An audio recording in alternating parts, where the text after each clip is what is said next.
মৃত্যু যন্ত্রণা খুবই কষ্ট পায়, তো মানুষ কেউ চায় না যে ভালো হয়ে যাক, সবাই কি চায় যে তাড়াতাড়ি জানটা বেরিয়ে যাক। কি হয় না এরকম? অনেকেই চায় যে তাড়াতাড়ি জানটা বেরিয়ে যাক, সুস্থ হয়ে যাক, বেঁচে যাক। এ কথা খুব কেউ বলে না, বলে আমরা তাড়াতাড়ি জানটা বেরিয়ে গেলে তো হতো, এই কষ্ট আর দেখতে পাচ্ছি না। এক সাহাবার এই ঘটনা ঘটেছে, নবীজির কাছে খবর এলো, ইয়া রাসূলুল্লাহ, সাহাবা জান বের হচ্ছে না, বড় কষ্ট পাচ্ছে, আমরা চাইছি তাড়াতাড়ি জান বেরিয়ে যাক। নবীজি স্বয়ং চলে এলেন সাহাবার বাড়িতে, এসেই ওনার মাকে ডাকলেন। বৃদ্ধা মা জীবিত ছিলেন। ডেকে বলছেন, নবীজি, আম্মা জান, আপনি কি আপনার ছেলেকে ক্ষমা করেছেন? তো আম্মা বলছেন, না, আমি আমার ছেলেকে ক্ষমা করবো না, ওর দ্বারা আমি খুব বড় কষ্ট পেয়েছি, ওকে আমি ক্ষমা করবো না। তো বিশ্বনবী ওই মায়ের পরীক্ষা নেওয়ার জন্য কি করলেন, সাহাবাদের বলে এক কাজ করো তো, মা যখন ক্ষমাই করছে না, কাঠখড়ি জোগাড় করো, কাঠখড়ি নিয়ে এসো, আর এখানে আগুন জ্বালাও, আর ওর ছেলেকে হাত পা বেঁধে ওর মায়ের সামনে আগুনে ফেলে দেয়। মায়ের পরীক্ষা নেওয়ার জন্য নবীজি বললেন। আর নবীজির একথার হুকুমের সঙ্গে সঙ্গেই সাহাবাইকেরা ব্যতিগ্রস্ত হয়ে পড়েছেন কাঠখড়ি গোছানোর জন্য। তারা মা কাঁদতে কাঁদতে বলছে, ইয়া রাসূলুল্লাহ, আমার ছেলেকে আমার সামনে পোড়াবেন না, ইয়া রাসূলুল্লাহ, আমার ছেলেকে আমার সামনে পোড়াবেন না, আমি আমার ছেলেকে ক্ষমা করে দিলাম। সাহাবাইকেরা বলছেন, এ মায়ের ক্ষমা হওয়ার সঙ্গে সঙ্গে যখন মা বলল আমি ছেলেকে ক্ষমা করে দিলাম, এর পরে পরেই ছেলে কালেমা পড়তে পড়তে ইন্তেকাল করলো। ইন্না লিল্লাহি ওয়া ইন্না ইলাইহি রাজিউন। ওলামায়ে কেরাম লিখেছেন, যদি মা সন্তুষ্ট থাকে, কালেমা নিয়ে মওত হওয়া বড় মুশকিল। নিয়তের এত বড় দাম। এই জন্য আমরা সকলে আজকে নিয়ত করি যে যেগুলো শুনবো সেগুলো মানবো। এই নিয়ত করে যদি শুনি আর শোনার পরে যদি আমাদের ইন্তেকাল হয়ে যায়, কেননা আমাদের ইন্তেকাল তো হবেই হবে, মৃত্যু তো হবেই হবে। আল্লাহ তাআলা মাননেওয়ালা যারা, সাহাবাদের মতো মাননেওয়ালা, কেমন সাহাবায়ে কেরাম বলতেন, সামি'না ওয়া আতা'না, আমরা শুনেছি আর মেনেছি, শুনেছি আর মেনেছি। আমরা যদি নিয়ত করে নিই আমরা শুনবো আর মানবো, তো আল্লাহ তাআলা সাহাবাদের মতো মাননেওয়ালাদের সাথে আমাদের হাসর করবে। এই জন্য বাংলা একটা কথা বলে, যার শেষ ভালো তার সব ভালো। কি বলেন? যার শেষ ভালো তার সব ভালো। একটা মানুষ সারা জীবন, প্রথম জীবন থেকেই খুব ইবাদত গুজার ছিলেন, নামাজ, কালাম, তেলাওয়াত, জিকির, আজকার, তাসবিহ, তাহলিল, এর কোনো ঘাটতি ছিল না, খুব পাবন্দি ছিল। কিন্তু মৃত্যুর কয়েক বছর আগেই সব ছেড়ে দিল, নামাজ ছেড়ে দিল, দাড়িটাও কেটে ফেললো, মসজিদ ছেড়ে দিল, তেলাওয়াত ছেড়ে দিল, জিকির ছেড়ে দিল, তাসবিহাত ছেড়ে দিল, রোজা ছেড়ে দিল। এই অবস্থায় মৃত্যু হয়ে গেল, বলেন কেমন হবে লোকটার?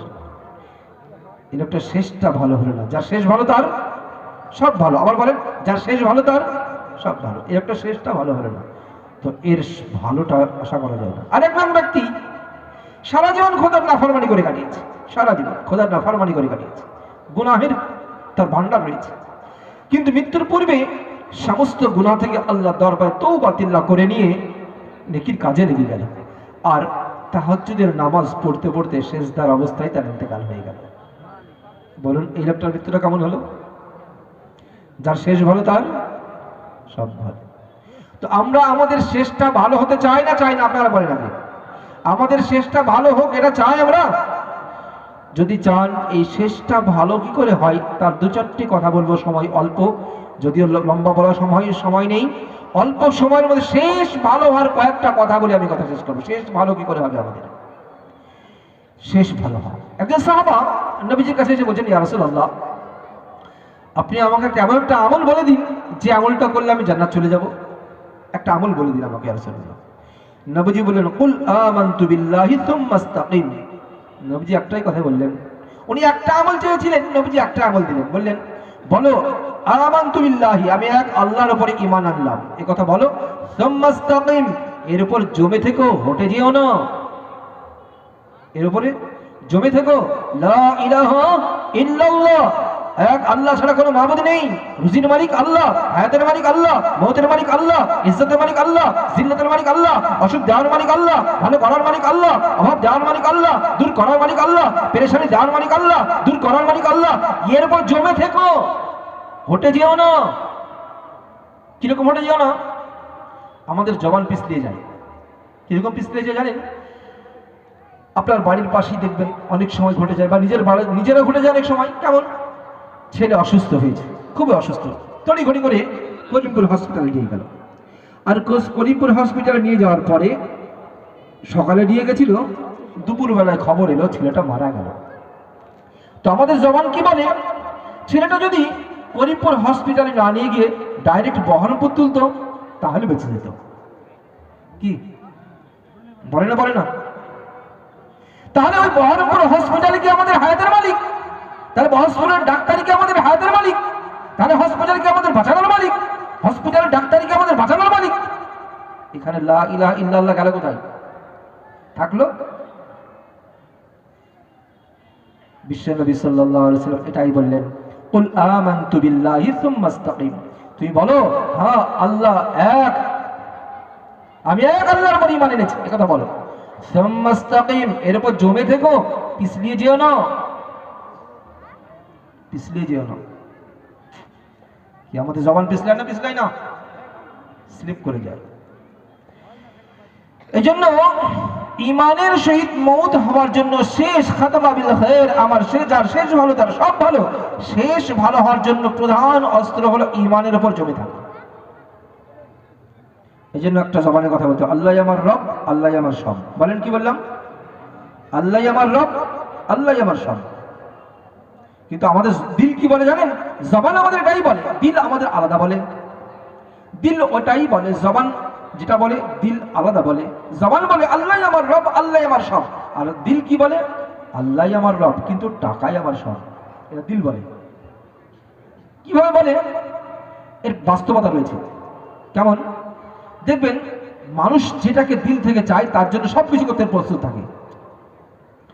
মানুষ টাকাকেই চায়, টাকাকেই সব বলে, মানে আল্লাহ আমার রব কিন্তু টাকাই আমার সব। তার জন্য এই টাকার জন্য সব করতে রাজি। টাকার জন্য ঘর ছাড়তে হবে তাতেও রাজি, বাড়ি ছাড়তে হবে তাতেও রাজি, ব্যবসা ছাড়তে তাতেও রাজি, চাকরি ছাড়তে তাতেও রাজি, জমি ছাড়তে তাতেও রাজি, কোথায় দুবাই যেতে হবে তাতেও রাজি, নতুন বিয়ে করেছে বউ ছাড়তে হবে তাতেও রাজি, কেরালা রাজি, বোম্বাই রাজি, গুজরাট রাজি, দুবাই যেতে রাজি, সৌদি যেতে রাজি। কি কারণে বলেন দেখি? টাকার জন্য। কিন্তু ওই ছেলেটা কি বলেন দেখি, যে তোমার বিবাহ হয়েছে নতুন, এক চিল্লার জন্য বউটা ছেড়ে জামাতে চলো, আল্লাহ রাস্তায় চলো, যাবে? যদি আল্লাহ আমার রব হতো, আল্লাহ আমার সব হতো, তো আল্লাহ সব জন্য সবকিছু ছাড়তে পারতো। কিন্তু টাকার জন্য সবকিছু ছাড়তে পারে, আল্লাহর জন্য সবকিছু ছাড়তে পারে কি পারে? বলুন না, পারে কি? টাকার জন্য তো ছাড়তে পারে। কেরালা আছে, ফোন করছে, ভালো আছেন? হ্যাঁ। কবে গিয়েছি গো? এই হুজুর 6 মাস হলো। 6 মাস হলো? 6 মাস হলো। 6 মাস তো 6 মাসটা 6 মাস বলছে, 6 মাস। আর জামাতে 3 দিনে বললে আল্লাহর জন্য সব করতে রাজি না। যার আল্লাহ রব হবে, যার আল্লাহই সব হবে, সে আল্লাহর জন্য সবকিছু করতে পারবে। আর যার আল্লাহই রব হবে আর টাকাই সব হবে, সে টাকার জন্য সবকিছু করতে পারবে। এই জন্য বিশ্বনবী সাল্লাল্লাহু আলাইহি ওয়াসাল্লাম বললেন, কুল আমানতু বিল্লাহি সুম্মা ইসতাকিম। বলো এক আল্লাহ আমার, আমি আল্লাহ এক আল্লাহর উপর ঈমান এনেছি, আর তার উপরে তুমি জমে থেকো, পিছলিয়ে যেও না। এই জমে থাকা কাকে বলে? আর ঈমান কাকে বলে? ঈমান বলা হয় বিশ্বনবী মুহাম্মদ রাসূলুল্লাহ সকালে বলুন সাল্লাল্লাহু আলাইহি ওয়াসাল্লাম যত কিছু সংবাদ দিয়েছেন, কবরের সংবাদ, জাহান্নামের সংবাদ, জান্নাতের সংবাদ, পুলিশের সংবাদ, মিজানের সংবাদ, হাসরের সংবাদ, দুনিয়ার সংবাদ, আখিরাতের সংবাদ, ফেরেশতার সংবাদ, এই যত কিছু সংবাদ দিয়েছেন সমস্ত সংবাদগুলোকে দৃঢ় বিশ্বাসের সহিত অন্তর দিয়ে মেনে নেওয়ার নাম ঈমান, আর না মানার নাম উল্টো। অন্তর দিয়ে মেনে নেওয়া কাকে বলে? হযরত আবু দারদা রাদিয়াল্লাহু তাআলা বিখ্যাত সাহাবা, দিমাশকের মসজিদে বসে তাসবিহ তাহলিল করছেন। একজন ব্যক্তি এসে বললেন, জনাব আপনি মসজিদে বসে তাসবিহ পড়ছেন, পাড়ায় আগুন লেগে গেছে। একজন হয়তো এতক্ষণ আপনার বাড়িটাও চলে গেল, আপনার বাড়ির পাশে আগুন জ্বলছে। উনি বললেন, না, কখনো হতে পারে না। দ্বিতীয় ব্যক্তি এসে বলছে, জনাব পাড়ায় আগুন লেগে গেছে, একদম আপনার বাড়ির পাশে আগুন দাউ দাউ করে জ্বলতে দেখলাম, এতক্ষণ হয়তো আপনার বাড়িও জ্বলে গেল। উনি বললেন, না, হতে পারে না। তৃতীয় ব্যক্তি এসে বলছে, জনাব পাড়ায় আগুন লেগে গেছে, একদম আপনার বাড়ির পাশে আগুন দেখে এলাম, এতক্ষণ হয়তো আপনার বাড়িও পুড়ে গেল। উনি বললেন, না, হতে পারে না। চতুর্থ ব্যক্তি এসে বলছে, জনাব পাড়ায় আগুন লেগে গেছিল, একদম আপনার বাড়ির নিকটে এসে আগুন নিভে গেছে। সুবহানাল্লাহ বলুন। হযরত আবু দারদা রাদিয়াল্লাহু তাআলা গম্ভীর স্বরে বলছেন, কখনো হতে পারে না। আবু দারদার বাড়িতে আগুন লাগবে, এটা হতেই পারে না। এই জন্য হতে পারে না, আমি আমার বিশ্বনবী মুহাম্মদ রাসূলুল্লাহ সাল্লাল্লাহু আলাইহি সাল্লামের কাছে শুনেছি, যে ব্যক্তি সকালবেলায় বাড়ি থেকে বের হওয়ার সময় এই দোয়া পড়ে বের হয়, আল্লাহুম্মা আনতা রাব্বি লা ইলাহা ইল্লা আনতা আলাইকা তাওয়াক্কালতু ওয়া আনতা রাব্বুল আরশিল আযীম, মা শা আল্লাহু কানা ওয়া মা লাম ইয়াশা লাম ইয়াকুন লা হাওলা ওয়া লা কুওয়াতা ইল্লা বিল্লাহিল আলিয়্যিল আযীম, وأعلم أن الله على كل شيء قدير وأن الله قد أحاط بكل شيء علما اللهم إني أعوذ بك من شر نفسي ومن شر كل دابة أنت آخذ بناصيتها إن ربي على صراط مستقيم আমার বিশ্বনবী বলেছেন যে ব্যক্তি সকালবেলা এই দোয়া পড়ে বের হয় সকাল থেকে সন্ধ্যা পর্যন্ত আর যে সন্ধ্যাবেলা এই দোয়া পড়ে বের হয় সন্ধ্যা থেকে সকাল পর্যন্ত তার জান মাল আমল ইজ্জত সবকিছু আল্লাহর রহমতে ফেরেশতাদের হিফাজত করে। আমি আবু দারদা আজ বিশ্বনবীর সেই পবিত্র জবানের পবিত্র বাণী পড়ে বেরিয়েছি, এরপরেও যদি আমার বাড়িতে আগুন লেগে যায় নাউজুবিল্লাহ সত্য রাসূলের মুখের সত্য বাণী মিথ্যা হয়ে যাবে, এটা সম্ভব নয়। সুতরাং আবু দারদার বাড়িতে আগুন লাগাও সম্ভব না। সুবহানাল্লাহ। একে বলে ঈমান, একে বলে ঈমান। এক নয় দুই নয়, তিনজন ব্যক্তি সাক্ষী দিয়ে গেল জনাব আপনার পাশের বাড়িতে আগুন চলছে, এতক্ষণ হয়তো আপনার বাড়িতে আগুন লেগে গেল। আবু দারদা রাদিয়াল্লাহু তাআলা ডোন্ট কেয়ার, কোনো পরোয়া নেই। কেন পরোয়া নেই? সারা পৃথিবীর মানুষের কথা একদিকে, আমার রাসূলের কথা একদিকে, আমার বিশ্ব নবী বলেছেন বিপদ আসতে পারে না, তো সারা পৃথিবীর মানুষ সাক্ষী দিলেও বিপদ আসতে পারে না।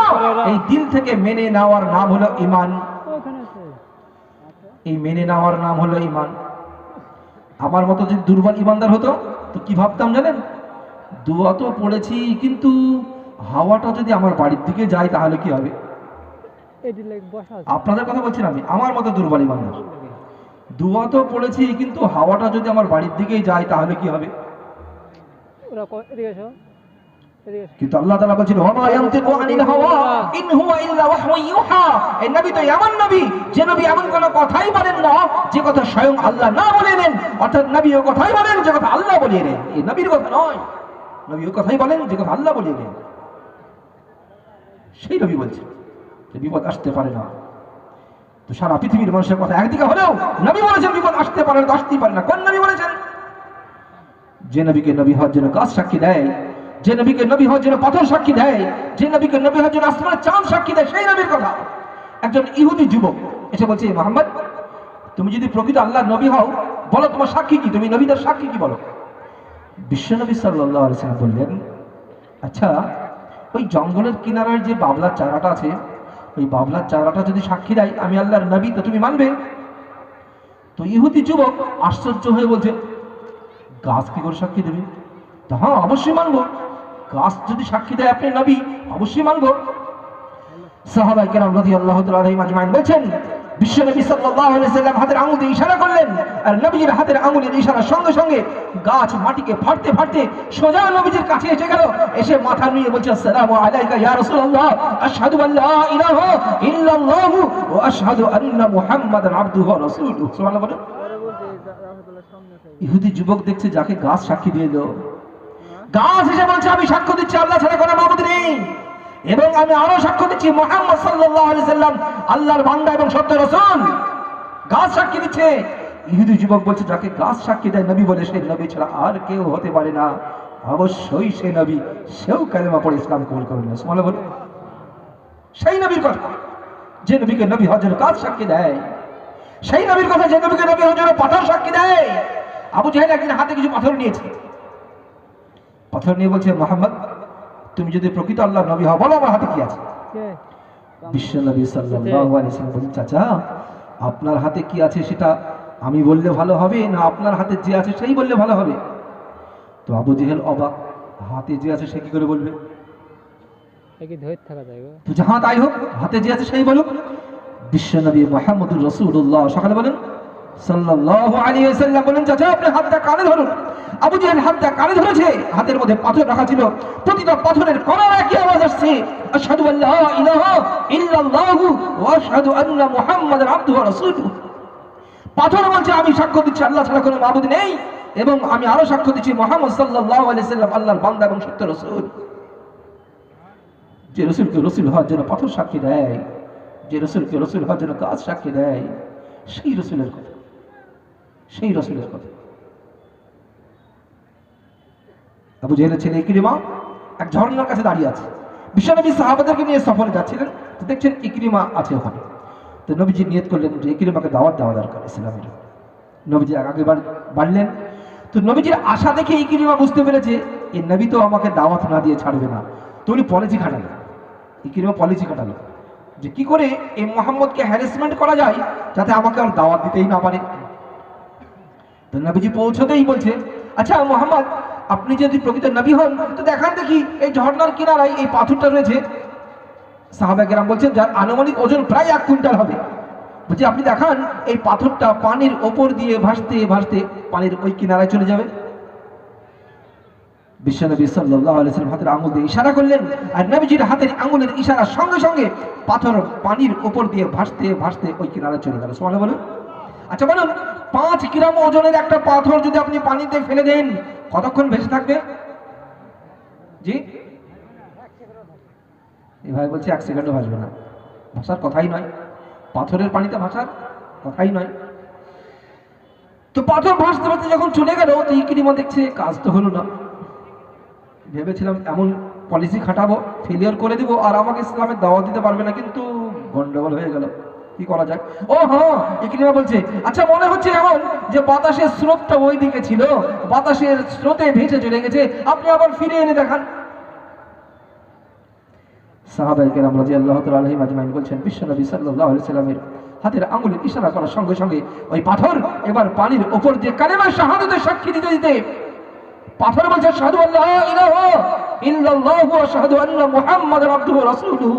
পাথর বলছে আমি সাক্ষ্য দিচ্ছি আল্লাহ ছাড়া কোনো মাবুদ নেই, এবং আমি আরো সাক্ষ্য দিচ্ছি মুহাম্মদ সাল্লাল্লাহু আলাইহি সাল্লাম আল্লাহর বান্দা এবং সত্য রাসূল। সুবহানাল্লাহ বলে এই পাথর সাক্ষী দিতে দিতে ফিরছে। যে রাসূলকে রাসূল হওয়ার জন্য গাছ সাক্ষী দেয়, যে রসুলকে রসুল হওয়ার জন্য পাথর সাক্ষী দেয়, যে রসুলকে রসুল হওয়ার জন্য চাঁদ সাক্ষী দেয়। আমরা শুনেছি, কতবার শুনেছি আমাদের মুখ থেকে, বিশ্বনবীর হাতের আঙ্গুলের ইশারায় চাঁদ দুভাগ হয়েছিল। চাঁদ সাক্ষী দিয়েছিল এ নবী, এর কথা মতো সারা পৃথিবীর মখলুকাত চলবে যদি আল্লাহ পাকের হুকুম থাকে। কিন্তু মুসলমান আমরা বুঝতে পারলাম না নবীকে, আমরা নবীকে চিনতে পারলাম, আমরা সেই বিশ্ব নবীকে জানতে পারলাম না। সেই নবীকে সারা পৃথিবীর মানুষ চিনেছিল। সাহাবারা বলছেন একদিন সফরে ছিলাম আমরা, নবীজি সফরে আছেন, হযরত হুযায়ফা ইবনে ইয়ামান রাদিয়াল্লাহু তাআলা খানা পাকাচ্ছেন, সাহাবাদেরকে নিয়ে খাবারের ব্যবস্থা হয়েছে, একটাই ছাগল জবাই হয়েছে। তো বিশ্বনবী ছাগলের সামনের পাটা খুব পছন্দ করতেন। আপনারা হয়তো যারা হজে গেছেন তারা জানবেন, আরব ভূমিতে গোশতের টুকরো পিস পিস করা, আমরা যেভাবে গোশত পিস পিস করি এরকম পিস পিস করার কোনো সিস্টেম নেই আরব ভূমিতে। গোশত ওরা গোটা গোটাই খায়, মুরগি গোটা গোটা, খুব বেশি হলে 3 পিস বা 4 পিস করে একটা মুরগিকে। একটা ছাগল গোটায় কিংবা 3-4 পিস এরকম করে, এর বেশি করে না, গোটা গোটায় খায় না, পিস পিস করে না আমাদের মতো। তো বিশ্বনবী ছাগলের সামনের পাটা খুবই পছন্দ করতেন। তো সাহাবা রান্না করেছে, নবীজি বললেন একটা পায়া দাও দেখি, দিলেন, নবীজি খেলেন। নবীজি বললেন আরেকটা দাও, আরেকটা দিলেন, ওটাও খেলেন। ছাগল জবাই করেছিল কটা বললাম? একটা, দুটো খাওয়া হয়েছে। এরপর নবীজি বলছেন আরেকটা দাও দেখি। তো সাহাবা বলছি ইয়া রাসূলুল্লাহ, ছাগলের সামনের পা তো দুটোই হয়। নবীজি বলছেন খোদার কসম করে বলছি, তুমি যদি কোনো কথার উত্তর না দিতে আর তোমার নবীর কথা শুনে যদি হাত মারতে, যতবার হাত মারতে, খোদার কসম ততবারই সামনের পাই বেরিয়ে আসতো। সুবহানাল্লাহ। মেরে ভাই দোস্তর বলতে সেই নবীকে আমরা চিনতে পারি। রাসূল বলছেন যতবার তুমি আমার কথা শুনে হাত মারতে ততবারই ছাগলের সামনের পাই বেরিয়ে আসতো, ততবারই বেরিয়ে আসতো। সেই রাসূলের আমরা উম্মত, সেই রাসূলকে আমরা মানতে পারলাম, সেই রাসূলের কথাকে আমরা মানতে পারি নাই। মুসলমানেরা কেমন মানতে পারি নাই? জবানে না বললে আমরা কর্মক্ষেত্রে দেখিয়েছি, ইয়া রাসূলুল্লাহ আপনি যেগুলো বলেন আমরা মুখে স্বীকার করি আর না করি, কাজে আমরা দেখিয়ে দিই আপনার কথা মতো আমরা চলতে রাজি নই। এই জন্য শেষ ভালো হওয়ার জন্য প্রথম কাজ হলো ঈমানের উপর থাকা, সর্ব অবস্থায় ঈমানের হালাতে থাকা। শেষ ভালো হওয়ার জন্য সামান্যতম সেকেন্ড বরাবর ঈমান থেকে ছুটি হওয়ার কোনো রাস্তা নেই। দ্বিতীয় নম্বর, শেষ ভালো হওয়ার জন্য মেরে ভাই দোস্ত বুজুর্গ, হকুকুল ইবাদ আদায় করা, বান্দার হক আদায় করা। এক সাহাবা নবীজির কাছে এসে, যুবক সাহাবা অভিযোগ করছে, ইয়া রাসূলুল্লাহ আমার আব্বা কোনো কাজকাম করতে পারেন না, বয়স হয়ে গেছে, আমি তো রোজি রোজগার করে ইনকাম করে আনি, সেই ইনকাম করা পয়সা আব্বা সব নিয়ে নেন, আমাকে কিছুই গুছিয়ে রাখতে দেন না, আমার আব্বার বিরুদ্ধে আমি বিচার চাই। বিশ্বনবী সাল্লাল্লাহু আলাইহি সাল্লাম সাহাবাকে ডাকতে পাঠালেন, ডাকো, ছেলে অভিযোগ করেছে। এদিকে নবীজির হাদিস আছে, নবীজি বলছেন রিদার রব্বি ফি রিদার ওয়ালিদি, রিদার রব্বি ফি রিদার ওয়ালিদি, আল্লাহ তাআলার সন্তুষ্টি এ বাপ মায়ের সন্তুষ্টির মধ্যেই নিহিত। যার উপরে বাপ মা সন্তুষ্ট তার উপরে আল্লাহ সন্তুষ্ট, যার উপরে বাপ মা সন্তুষ্ট তার উপরে আল্লাহ সন্তুষ্ট। সাহাবাকে ডেকে পাঠালেন নবীজি। তো কি ব্যাপার? তো আল্লাহ রসুল ডাকছে। তো কি ব্যাপারে বলো? তো তোমার ছেলে রসুলের বিরুদ্ধে কাছে অভিযোগ করেছে যে তুমি নাকি কিছু কামাইতে পারো না, আর তোমার ছেলে ইনকাম করে নিয়ে আসে আর সে পয়সা তুমি সব নিয়ে নাও, তাকে কিছু দাও না। তো তোমার বিরুদ্ধে রসুলের কাছে বিচার দিয়েছে। তো সাহাবা বড় দুঃখ পেল। কি ছেলে যদি বাপের বিরুদ্ধে অভিযোগ করে, কোন বাপ আছে দুঃখ পাবে না? বলেন, কি দুঃখ পাবে না? পাবে না? তো বড় দুঃখ পেলেন। দুঃখ পেয়ে মনে মনে ভাব বললেন কিছু কথা, জবানে বলেননি, মনে মনে কিছু কথা বললেন। কি বললেন? উনি মনে মনে বলছিলেন, এ বেটা, আজ তুই আমার বিরুদ্ধে রসুলের দরবারে অভিযোগ করেছিস, কিন্তু একটা দিন তোর এমন ছিল, তোর বলার ক্ষমতা ছিল না, তোর চলার ক্ষমতা ছিল না, তোর কাজকর্মের ক্ষমতা ছিল না, তোর হাঁটার ক্ষমতা ছিল না, তোর ধরার ক্ষমতা ছিল না। সেই দিন তোর সঙ্গে ছিলাম আমি, কেমন করেছি? তোকে খাইয়েছি, আমি ক্ষুধার্ত থেকেছি, তোকে পান করিয়েছি, আমি পিপাসিত থেকেছি, তোকে ছায়ায় রেখেছি, আমি রোদে থেকেছি, তোকে আরামে রেখেছি, আমি দুঃখে থেকেছি, তোকে সুখে রেখেছি, আমি কষ্টে থেকেছি। তোর রাত্রের মুখের একটু হাসি দেখার জন্য ব্যাকুল হয়ে থাকতাম, আর তোর মুখের দুঃখের কোনো কান্নার আওয়াজ পেলে আমার দুঃখে ব্যথিত হয়ে যেত বুক। আর সেই তুই বেটা আজ জওয়ান হয়েছিস, তোর পাখা মেরেছে, আর রসুলের দরবারে আমার বিরুদ্ধে অভিযোগ করেছিস। মনে মনে বলেছিলেন, জবানে বলেননি, মনে মনে। কিন্তু আল্লাহ রাব্বুল আলামিনের দরবারে এই বাপের দিলের কথাগুলো আল্লাহর আরশ মহল্লায় এমন ভাবে করে হাত করেছিল, এই বাপ রসুলের দরবারে আসার পূর্বে আল্লাহ তাআলা জিবরিল আমিনকে পাঠিয়ে দিয়েছেন বাপের নবীজির কাছে। জিবরিল আমিন এসে বলছেন, ইয়া রাসূলুল্লাহ, আপনি আপনার যে সাহাবাকে ডাকতে পাঠিয়েছেন, ওই সাহাবা যখন আসবে আপনি বিচার করার পূর্বেই ওর কাছে শুনতে চাইবেন ওই কথাগুলো, যে কথাগুলো ও বাড়িতে মনে মনে বলেছিল। জিবরাইল আমিন এসে গেছে আসমান থেকে। নবীজির কাছে যখন সাহাবা এলেন, নবীজি বলছেন, শোনো, তোমার বিচার পরে হবে, তোমার বিচার পরে হবে। আগে তুমি বলো ওই কথাগুলো, যে কথাগুলো তুমি যখন আমার তরফ থেকে লোক তোমাকে ডাকতে গিয়েছিল আর তুমি শুনে মনে মনে যে কথাগুলো বলেছিলে সেই কথাগুলো তুমি আগে বলো, তারপরে তোমার বিচার করো। তো বেচারা কান্না শুরু করে দিয়েছে, কান্না শুরু করে দিয়েছে। ইয়া রাসূলুল্লাহ, আমি তো জবানে কিছু বলি নাই, জবানে আমি কিছুই বলি নাই। ইয়া রাসূলুল্লাহ, যা বলেছি দিলে দিলে বলেছি। ইয়া রাসূলুল্লাহ, আমার দিলের কথাও আপনি শুনে নিয়েছেন। বিশ্বনবী বলছেন, না, তোমার দিলের কথা আমি শুনি নাই, তোমার দিলের কথা আল্লাহর আরশ মহল্লায় আঘাত করেছে, সেখান থেকে জিবরাইল এসে আমাকে শুনিয়েছে। বলো তুমি কি কথা বলেছিলে? বাপ সেই কথাগুলো শোনালেন যেগুলো পূর্বে বলেছে। ইয়া রাসূলুল্লাহ, আমি বলেছিলাম, বেটা, তুই যখন ছোট ছিলি তোর চলার ক্ষমতা ছিল না, কাঁধে করে নিয়ে বেরিয়েছি, তোকে সুখে রেখেছি, আমি দুঃখে থেকেছি, তোকে খাইয়েছি, আমি ক্ষুধার্ত থেকেছি, তোকে পান করেছি, আমি পিপাসিত থেকেছি, তোকে ছায়ায় রেখেছি, আমি রোদে থেকেছি, তোকে আরামে রেখেছি, আমি কষ্টে থেকেছি। তোর মুখের হাসি দেখার জন্য ব্যাকুল হয়ে থাকতাম, আর তোর মুখের কান্না আমার সারা রাত্রি ঘুমকে হারাম করে দিত। আজ তুই জওয়ান হয়েছিস, তোর পাখা মেরেছে, তুই আমার বিরুদ্ধে অভিযোগ করেছিস। ইয়া রাসূলুল্লাহ, বড় দুঃখ বেদনায় আমি এই কথাগুলো বলেছিলাম, জবানে বলি নাই, জবানে বলি নাই, দিলে দিলে বলেছি। বিশ্বনবী কথাগুলো শুনে রসুলের চোখে পানি চলে এসেছে।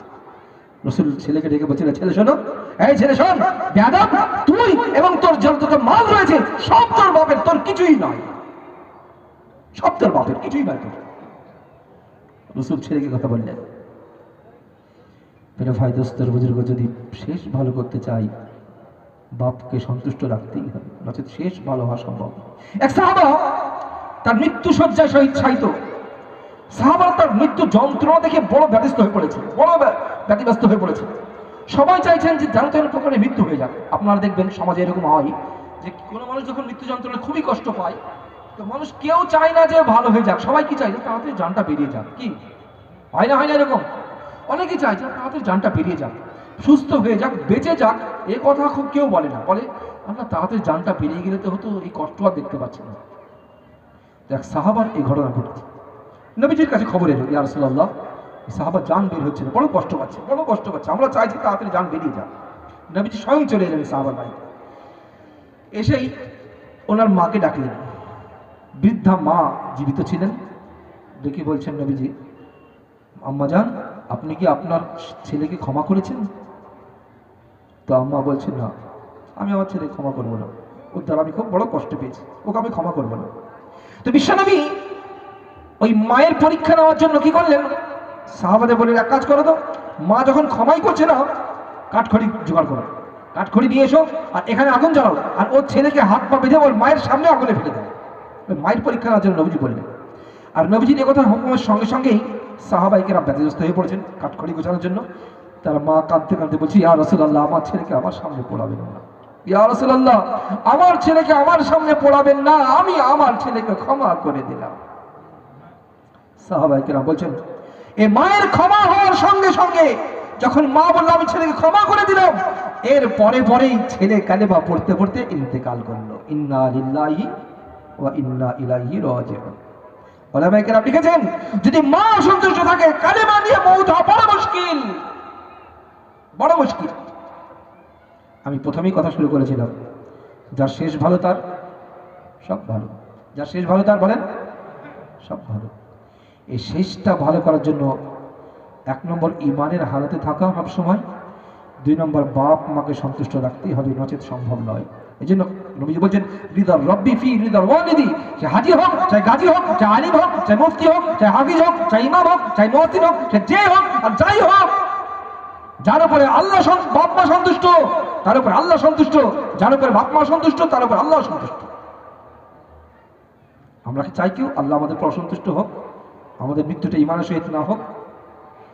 যদি না চেয়ে থাকি, যাদের বাপ মা বেঁচে আছে এখনো সুযোগ আছে, তাদের হাতে পায়ে ধরে ক্ষমা চেয়ে নিই, তাদের খিদমত করে সেবা করে জান্নাত কামিল।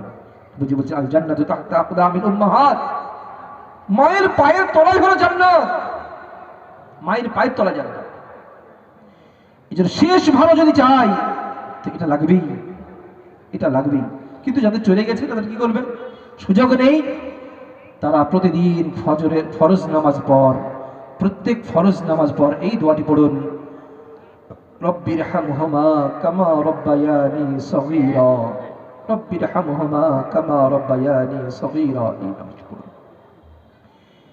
শেষ বিশ্বনবী সাল্লাল্লাহু আলাইহি সাল্লামের শেষ ভালো হওয়ার আরেকটি আমল, আমরা দেখবেন সমাজে অনেকের কথা বলে থাকে যে নামাজ না পড়লে কি হবে, আমাদের ঈমান ঠিক আছে, বলে না, বলে না, নামাজ না পড়লে কি হবে, আমাদের ঈমান ঠিক আছে। আচ্ছা বলেন, নামাজ না পড়লে ঈমান ঠিক আছে, একটা বিশ্বনবীর হাদিস শোনাই, তারপর আপনাদেরকে প্রশ্ন করব। আম্মা জান আয়েশা রাদিয়াল্লাহু তাআলা বলেন, ইয়া রাসূলুল্লাহ, কিয়ামতের ময়দানে সমস্ত নবীর উম্মত একই প্ল্যাটফর্মে থাকবে। আদম আলাইহিস সালামের উম্মত যেখানে, ইব্রাহিম আলাইহিস সালামের উম্মত সেখানে, শীশ আলাইহিস সালামের উম্মত সেখানে, ঈসা আলাইহিস সালামের উম্মত সেখানে, মুসা আলাইহিস সালামের উম্মত সেখানে, আপনার উম্মত সেখানে, সমস্ত নবীর উম্মত একই ময়দানে। তো আপনি আপনার উম্মতকে চিনবেন কিভাবে? যাদের জন্য আপনি সুপারিশ করবেন।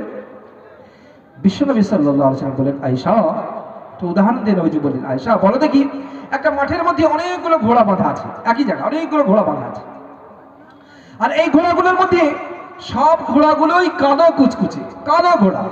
একটা ঘোড়া আছে চিতকাবরা, মানে পাখরা যাকে বলে। কিরকম পাখরা?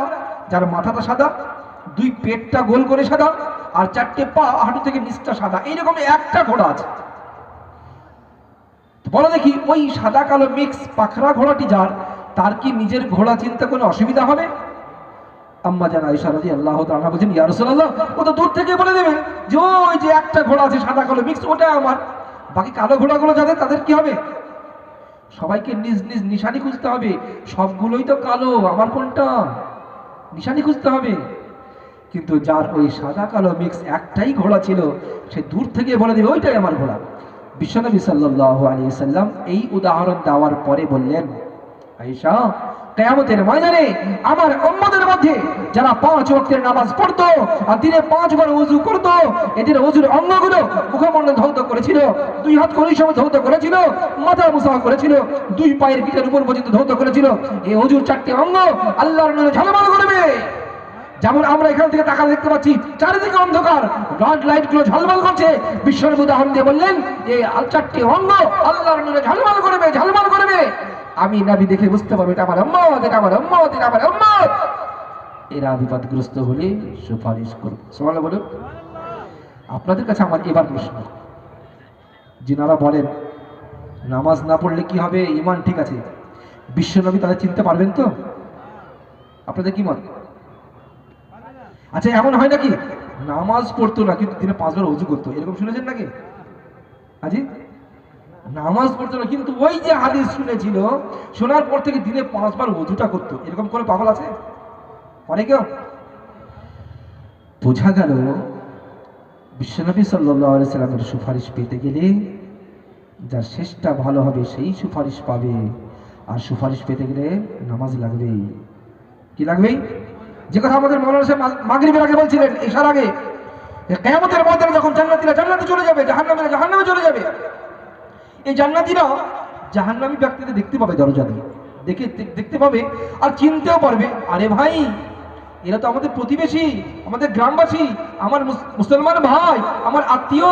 চিনতে পেরে জিজ্ঞাসা করবে, মা সালাকুম ফি সাকার, আরে ভাই আপনারা জাহান্নামে গেলেন কি কারণে? আমাদের মুসলমান ভাই ছিলেন, জুমার নামাজে দেখেছি, কুরবানি করতে দেখেছি, গোশত বিক্রি করতে দেখেছি, চামড়ার টাকা বিক্রি করতে দেখেছি, ঈদের ময়দানে দেখেছি, আজ আপনারা জাহান্নামে গেলেন কেন? এই প্রশ্নের কয়েকটা উত্তর দিবেন তিনারা, জাহান্নামে যাওয়ার কয়েকটা উত্তর দিবেন, কয়েকটা উত্তর। তার প্রথম উত্তর হবে লাম নাকু মিনাল মুসাল্লিন, আমরা নামাজ পড়তাম না। নাউজুবিল্লাহ পড়ুন। প্রথম উত্তর হবে নামাজ পড়তাম না। যারা এই কথা বলেন নামাজ না পড়লে ঈমান ঠিক আছে, ভেবে দেখুন জাহান্নামে যাওয়ার প্রথম কারণ জাহান্নামীরা বলবেন, তারা নিজের সমান স্বীকার করবে, কোরআন তার সাক্ষী যে আমরা নামাজ পড়তাম না। জাহান্নামে যাওয়ার প্রথম কারণ হচ্ছে নামাজ না পড়া। আজ মুসলমান কিভাবে? আরে নামাজ পড়াটা ভালো কাজ, নামাজ পড়া, হ্যাঁ নামাজটা ভালো কাজ। আপনি যাবেন নামাজের কথা বলতে, হ্যাঁ আপনারা ঠিকই বলছেন, নামাজ পড়াটা ভালো কাজ, কিন্তু মেরে ভাই দোস্ত বুজুর্গ, নামাজ ভালো কাজ নয়, নামাজ ভালো কাজ নয়, নামাজ জরুরি কাজ, অতি আবশ্যক কাজ। কেমন? খাওয়াটা ভালো কাজ নয়, খাবারটা জরুরি। পায়খানাটা ভালো কাজ নয়, পায়খানা ফেরা জরুরি, নাহলে হাসপাতাল ভর্তি হতে হবে আপনাকে, এটা জরুরি। নামাজটা ভালো কাজ নয়, নামাজটা জরুরি। খাবারটা যেমন জরুরি, পায়খানা ফেরা যেমন জরুরি, নামাজ পড়া ওই রকম জরুরি কাজ। এটা উদাহরণ দিলাম, তাই মানে ভেবেন না যে মৌলানা পায়খানার সঙ্গে তুলনা দিল নামাজের, নাউজুবিল্লাহ, এরকম ব্যাপার নয়। জরুরি বিষয়টা বোঝাচ্ছি আপনাদের।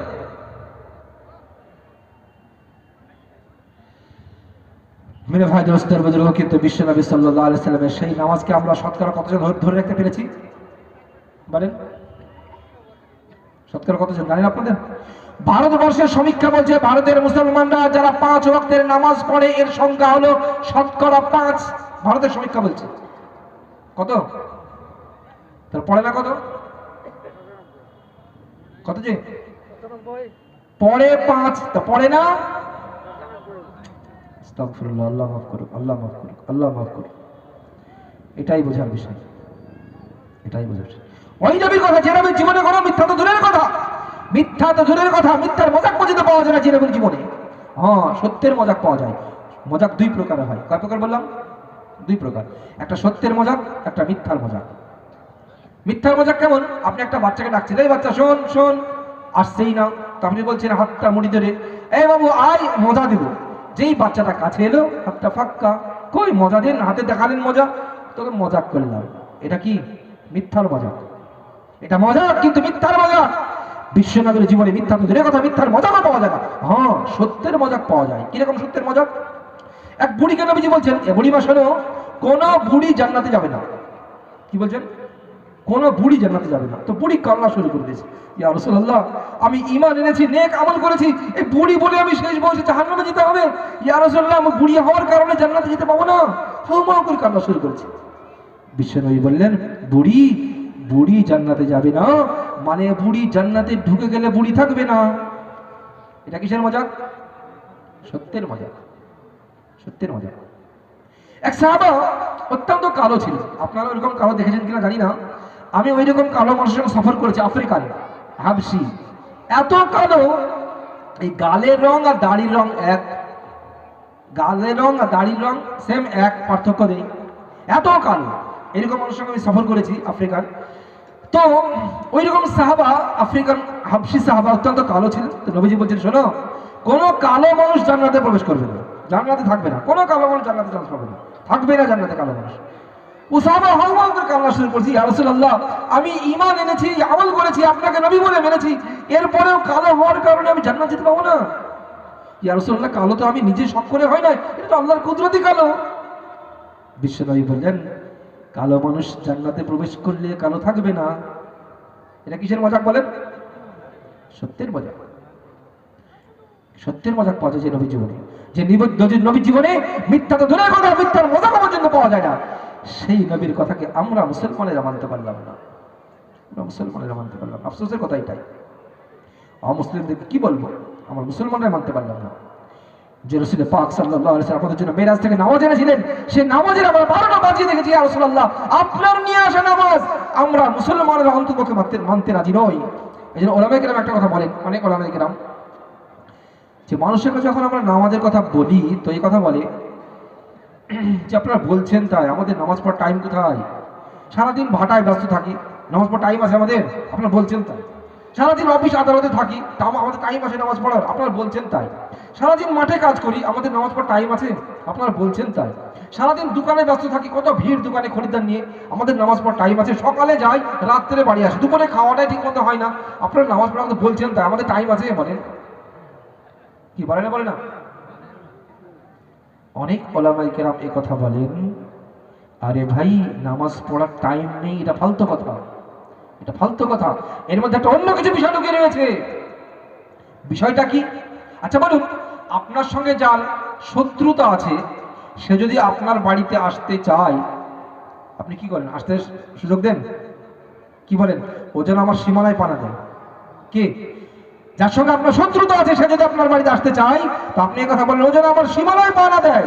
বাড়িতে আসা তো দূরের কথা, কিন্তু যার সঙ্গে আপনার বন্ধুত্ব আছে, মিত্রতা আছে, সম্পর্ক রয়েছে, আত্মীয়তা রয়েছে, সে আসতে যদি নাও চায় তো আপনি কদিন পরেই ফোন করেন, কি ভাই অনেকদিন হয়ে গেল, বেড়াতে আসুন, ভালো লাগছে না, এসে বেড়ে যান। কি বলেন না, বলেন না? এক ব্যক্তি আসতে চাইছে, আপনি সীমানায় পা দিতে নিষেধ করছেন, আর একজন আসছে না, তাকে ফোন করে ডাকছেন। তো অনেক ওলামায়ে কেরাম এই কথা বলেন, নামাজ পড়ার টাইম নেই তোমার, এটা ফালতু কথা। তুমি ভেবে দেখো, তুমি তোমার রবের সঙ্গে এমন কি ব্যবহার করেছো, এমন কি পাপ করেছো, এমন কি গুনাহ করেছো, এমন কি অন্যায় করেছো যে খোদা তার ঘরের সীমানায় পা দেওয়াটা তোমার পছন্দ করছেন না? তুমি ভেবে দেখো খোদার সঙ্গে কি সম্পর্ক তুমি করেছো।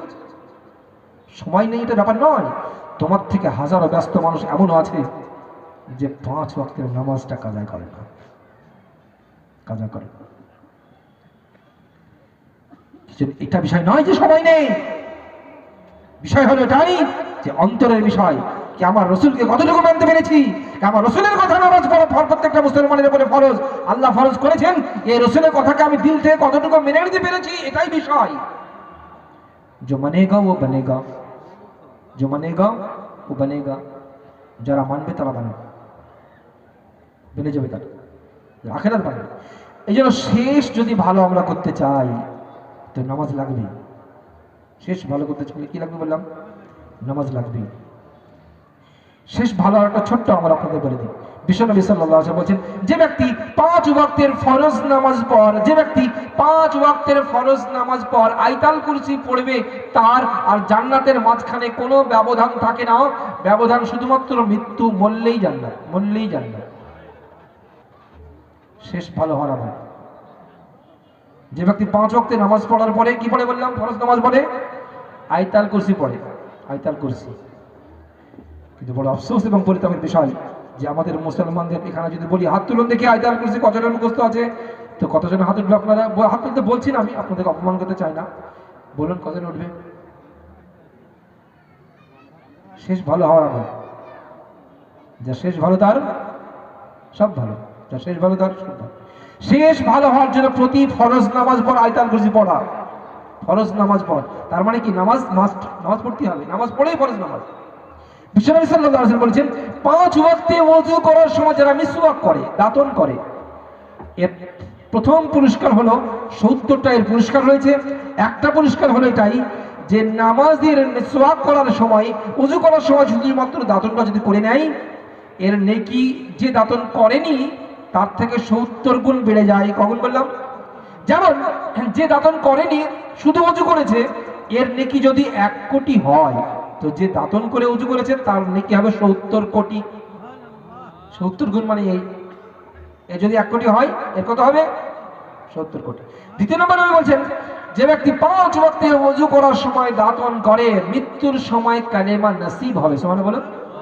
কালেমা নসিব হবে, যার কালেমা নসিব হবে, নবী বলছেন যার শেষ কথা হবে লা ইলাহা ইল্লাল্লাহ, কালেমা নিয়ে যার মওত হবে, তার সরাসরি জান্নাতের ফয়সালা হয়ে যাবে। এই শেষ ভালো আমার একটা ছোট্ট আমল হলো মিসওয়াক করা।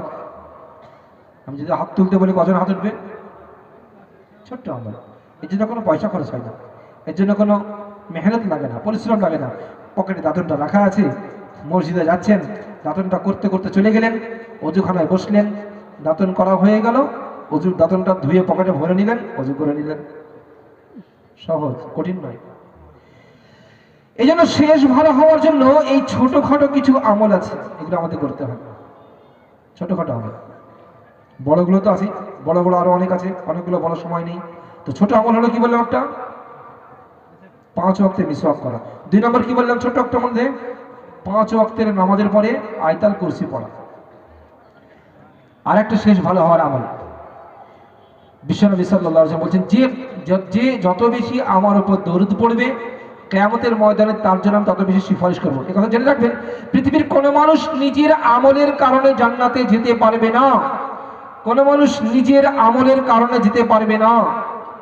তবে হ্যাঁ, যদি বিশ্বনবীর সুপারিশ পেয়ে যায়, তবে তার সোনাই শাহাদা।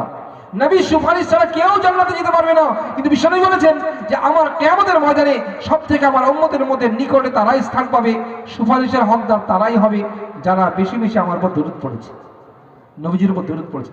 এই জন্য যারা আমাদের সঙ্গে উঠা বসা করে, যাদের সঙ্গে আমাদের সম্পর্ক রয়েছে, এদেরকে আমরা একটা সহজ রাস্তা বলে দিই, যেটা আপনারা যদি চান তো আপনাদেরকে বলে দেবো। বলবো?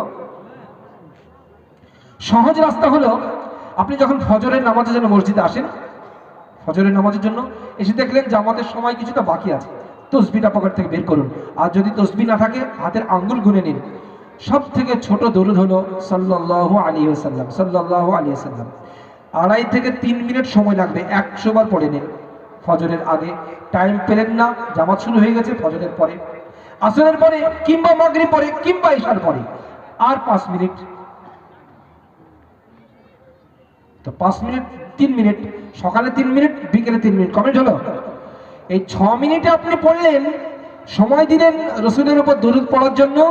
আপনার সংখ্যা হয়ে গেল 200, সকালে 100, বিকেলে 100। প্রতিদিন 200 বার হলে মাসে কত হয় বলেন? 6000 বার। মাসে 6000 হলে বছরে 72,000 বার।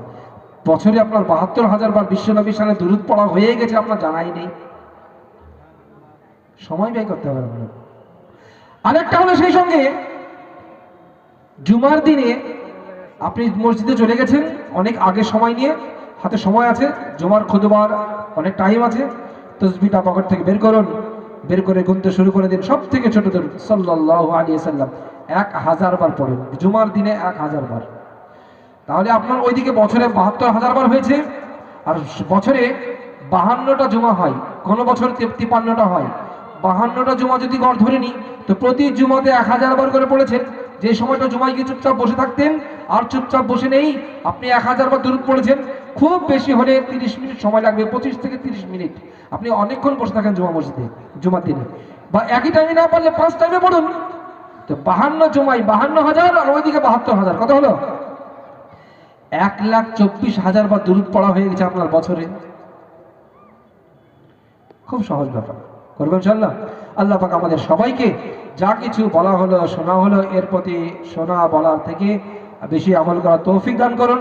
এরপরে আমাদের অনেক স্বনামধন্য খুবই শ্রদ্ধের পাত্র বড় বড় ওলামা হযরত এসেছেন। জনাব হযরত মাওলানা শওকত আলী সাহেব বর্ধমানের, যারা সারা বাংলা বিখ্যাত লোক। হযরত জনাব মুফতি জারজি সাহেব, বাংলা বিখ্যাত লোক। জনাব মাওলানা আজিজুল হক সাহেব এসে গেছেন, ইনিও বাংলা বিখ্যাত লোক। এই সমস্ত বড় বড় ওলামা হযরত আমাদের সামনে এসেছেন, অনেক গুরুত্বপূর্ণ আলোচনা রাখবেন। তাদের কথা সবগুলো মনোযোগ দিয়ে শুনে আমলের নিয়তে শুনবো। আর যে সমস্ত ভাইরা আমাদের কাছে নেই, তাদের কাছেও আমরা কথাগুলো পৌঁছে দেবো, এই নিয়তে শুনবো ইনশাআল্লাহ। আল্লাহ পাক আমাদের সবাইকে আমল করার তৌফিক দান করুন। আসসালামু আলাইকুম ওয়া রাহমাতুল্লাহি ওয়া বারাকাতুহু।